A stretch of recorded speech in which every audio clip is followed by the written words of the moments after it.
Hey guys, last week I covered the status of the US Navy's long-awaited Dry Combat Submersible program, the DCS platform being developed for Navy SEAL deployment. That video resonated strongly, and it makes perfect sense because there's enormous interest around this platform, because after all, the Navy's been waiting roughly around 40 years for a submersible like this with this kind of capability. We've seen exterior images leak from contractors developing it online.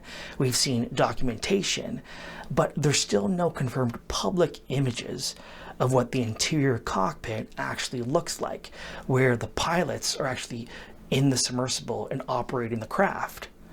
Aside from a few rudimentary engineering shots showing cabling and internal modules during construction engineering in the early phases, which brings me to this week's update. If the real interior isn't publicly available, and I'm making a Navy sci-fi action movie centered around this dry combat submersible, then I'm gonna have to build one on my own. In my upcoming movie, SEAL Strike 1, in which you can see a teaser poster of it behind me here, there's an early scene in Washington in the Navy Yard where the lead character undergoes a controlled systems simulation before deployment. That environment, that set, is not the operational submersible at sea.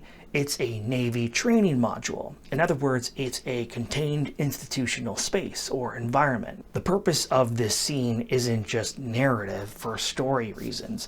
It's actually psychological for the audience. It introduces us to the interface language of the submersible before we even get to see the real thing later on down the road within the movie. And that's where this comes in. I recently acquired this 57-inch curved display. It's massive, intentionally so. In the simulation module, the display becomes the dominant strategic interface. It communicates complexity, data density, mission weight, and it also creates scale within the frame. But that's only half of it, because the full practical set that I acquired, originally designed and built by a really talented production design team that previously worked with Arnold Schwarzenegger's team, is extremely well engineered. If I wanted to, I could leave it as it is completely and just shoot exactly what we have. It includes 6 12-inch touchscreen monitors mounted on articulated brackets, 2 rollout shelves with Airbus joysticks, keyboards, and control modules, a central silver and black console between the pilots with throttle levers and control switches, individual pedal controls on the floor for each pilot operator, and a whole bunch of control panels with fancy lights to go with it. But the more important thing is that it just works. It worked for Arnold Schwarzenegger, and I'm sure it'll work for us. But I want to evolve it. I don't want to do the same thing that Arnold Schwarzenegger's team did. I want to make it better. I want to improve it. So the challenge that I'm facing now, how do I integrate a 57-inch heavy curved display into a cockpit without blocking the forward circular porthole window in front of the pilots, and without removing the 6 existing tactical screens already mounted and designed to be where they are? And keep in mind that the goal is not more screens. The goal is screen hierarchy. In the Washington simulation scene, the large curved display can dominate the space.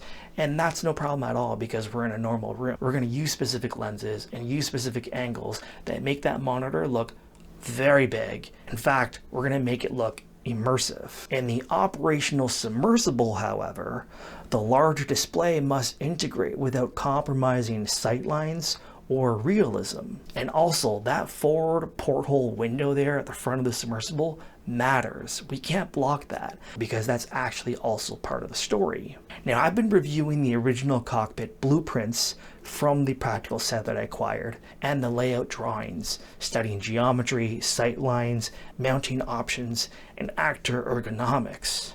One option is suspending the large 57-inch display from the overhead frame. Another option is mounting it just above the window line, preserving the circular porthole view while introducing a strategic command display above it. Although I have agency and a creative license as the director and producer making this movie in the science fiction action genre, my first priority is authenticity, to give this type of new platform in the Navy the respect that it deserves. Now, we know very little publicly about the real DCS interior. That's understandable. It's a sensitive platform and it's going to have the latest and greatest technology on it, and it's not something that's going to be wide open for everybody to go and gawk at. But out of respect for the Navy and for those who serve, I want the design in this film to feel like something that could actually be plausible, that could exist within that world. The practical set itself is currently secured in a climate-controlled storage facility until we receive the official production green light. When that moment comes, the set will be transported to its permanent home and reassembled by the original developers, designers, and builders of this set in approximately 3 days. There's going to be a production team, there's going to be the production design, as well as set deck and scenic that will be there helping out to reassemble it. Shortly after that, we're going to go to camera and we can finally shoot this movie. In the meantime, development continues on multiple fronts here behind the scenes. The screenplay treatment is complete and locked, and has actually received strong feedback from professional readers. So the next milestone is completing the full screenplay format draft before the spring, ideally. We'll see. We'll see how quickly I can complete it with all the stuff I'm doing.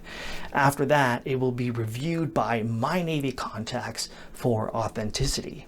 Because even though this is a sci-fi action film and I have creative agency, accuracy and respect matters to me. For anybody out there that is doing a rather large-scale project or endeavor or whatever it might be, I'm sure y'all can understand and agree with me that working relationships and credibility are built over time, not necessarily overnight. Every element of this project, from the script to the cockpit design to the simulation interface to even the musical score, is being engineered carefully behind the scenes right now. And the Washington simulation module sets the tone, and the design continuity and the interface between them builds the world that the audience will be able to relate to.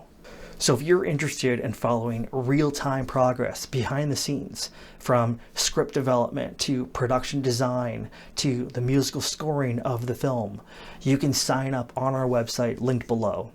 Hope you guys enjoyed this week's development log, and I'll see you on the next one.